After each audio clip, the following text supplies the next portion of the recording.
అంతర్జాతీయ గంజాయి ముఠా అరెస్ట్ అయింది. గంజాయి సరఫరా చేస్తున్న నలుగురిని రాచకొండ పోలీసులు పట్టుకున్నారు. 50 లక్షల విలువైన 166 కిలోల గంజాయి స్వాధీనం చేసుకున్నారు. నిందితుల వద్ద కారు, 4 సెల్ ఫోన్లు, నగదు స్వాధీనం చేసుకున్నట్టు రాచకొండ సిపి సుధీర్ బాబు వెల్లడించారు. నిందితులలో మహారాష్ట్ర రైల్వే ఉద్యోగి సాగర్ జగానన్ కూడా ఉన్నట్లుగా తెలుస్తోంది.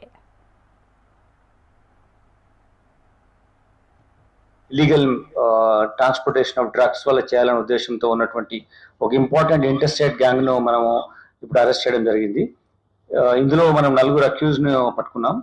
ఇది మల్కాన్గిరి ఆఫ్ ఒడిషా నుంచి ఈ డ్రగ్స్ గాంజాను ట్రాన్స్పోర్ట్ చేస్తూ అది మహారాష్ట్రలో అమ్మడానికి ఈ ప్రయత్నం చేస్తున్నటువంటి గ్యాంగ్ ను పట్టుకున్నాం. వీళ్ళు ఇందులో ఉన్నటువంటి ఒక main accuse Vikas Salve A1 ఇంతకుముందు 2022లో కూడా 900 kgs ఆఫ్ గాంజా ట్రాన్స్పోర్ట్ చేస్తూ అరెస్ట్ అయ్యి దాని తర్వాత అతను కేసు ఛార్జ్ షీట్ చేసిన తర్వాత అతను అబ్స్కాండింగ్ గా ఉండి అతను NBW ఇష్యూ చేయడం జరిగింది. ఇప్పుడు ఇతను అరెస్ట్ చేయడం మూలంగా ఆ NBWని కూడా మేము ఎక్స్క్యూట్ చేస్తాం. ఆలేరు పోలీస్ స్టేషన్ లో ఉన్న కేసులో మేము NBW ఎక్స్క్యూట్ చేస్తూ ఇతని ఉన్నటువంటి గ్యాంగ్ మెంబర్స్ దగ్గర టోటల్ 166 kgల గాంజాను సీజ్ చేయడంతో పాటు దాన్ని మొత్తం మెటీరియల్ అని కలిపి 65 lakh వర్త్ మెటీరియల్ అంతా మనం సీజ్ చేసాం.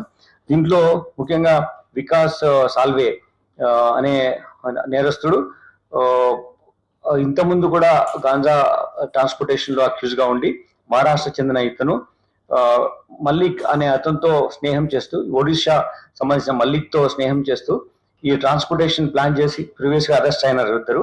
మళ్ళీ ఈ టైంలో ఒడిషాకి వెళ్ళి మల్కాన్గిరి డిస్ట్రిక్ట్ నుంచి ఈ ట్రాన్స్పోర్ట్ చేయడానికి కోసం అని చెప్పేసి ఈ వికాస్ సాల్వే అతను ఇంకొక ఫ్రెండ్ రంగనాథ్ సాద్వే దెన్ సాగర్ గజానన్ వీళ్ళు ముగ్గురితో కలిసి ఇక్కడ మల్లిక్ తో కలిసి ఆయన ఇచ్చినటువంటి ఒక డ్రైవర్ నారాయణ్ బోర్డే అనే డ్రైవర్ తో కలిసి ఇక్కడికి వీళ్ళు రావడానికి ప్లాన్ చేసుకోవడం జరిగింది. ఇందులో ముఖ్యంగా ఏంటంటే ఈ ట్రాన్స్పోర్టేషన్ లో లాట్ ఆఫ్ డిఫరెంట్ మెథడాలజీని అడాప్ట్ చేస్తున్నారు. మనం సర్చ్ చేసినా కానీ అది కనబడకుండా లేకుంటే అది ఎవ్యూజివ్ ఉండే విధంగా వీళ్ళు చేస్తున్నారు. దీంట్లో మనము సాగర్ గజానన్ ఇతను రైల్వే ఎంప్లాయీ, రైల్వే డిపార్ట్మెంట్ లో నాందేడ్ సబ్ డివిజన్ లో ఇతను పనిచేస్తున్నాడు. ఈ ట్రాక్ మెయింటెనెన్స్ విభాగంలో అతను ఉద్యోగం చేస్తున్నాడు.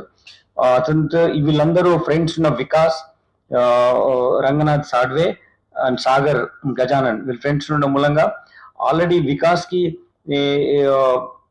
మల్లిక్ తో స్నేహం ఉండి ప్రీవియస్ కేసులో అరెస్ట్ అయి ఉండడం మూలంగా మళ్ళీ అదే యాక్టివేట్ చేయాలని ఈ రకమైనటువంటి ప్లాన్ చేశారు.